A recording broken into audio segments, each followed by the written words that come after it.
How can the therapist help the patient become free of negative emotions?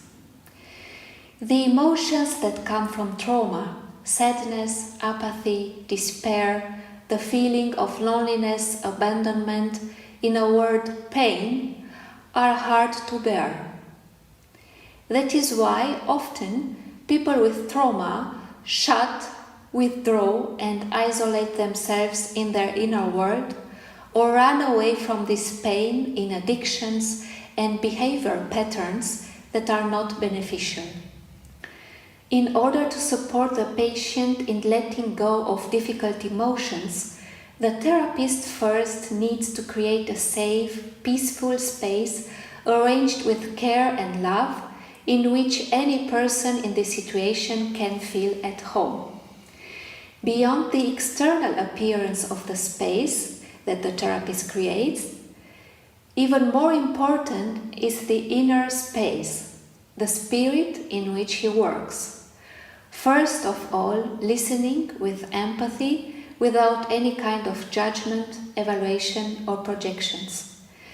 This working method, called sacred witness, only requires the therapist to listen, mirroring from time to time the words, gestures, and posture of the patient, entering the places where the patient needs to reach, no matter how difficult they are. As a working method, it is highly recommended to create groups in which people with a trauma background can help each other in releasing negative emotions and healing. Here, it is extremely beneficial to stand or sit in a circle, practicing the inner attitude of the sacred witness. For everyone to be able to share freely, unhindered, and in their time what they have to say, a talking stick can be used so that everyone is left to speak until the end, and people learn to listen to each other, giving each other respect and empathy. In the group, everyone can benefit from the experience and wisdom of each individual and that of the whole group.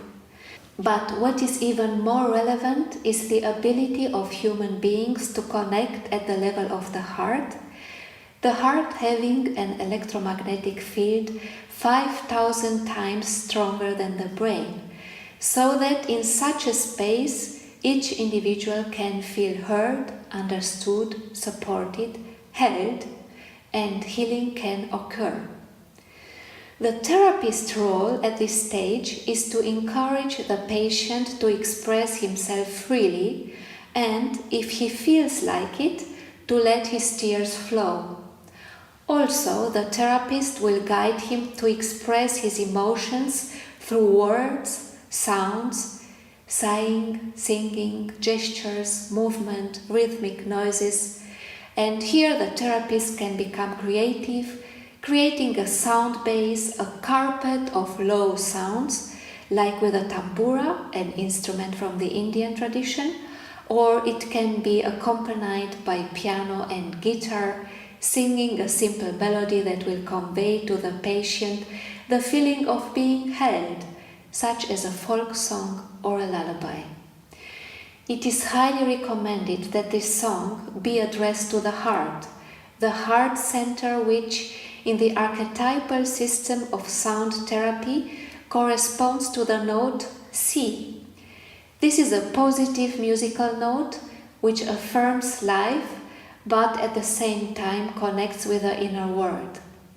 It is also extremely beneficial to work with the patient in nature, in the forest, in the park, at a river, where the sounds of nature, the many voices, lead the patient to a state of peace, settlement, and harmony. From this state of coherence, the person can express much more easily and naturally, feeling home in nature. In conclusion, the therapist can find a way to inspire them to become aware and honor the insights they have and the progress made in the healing process.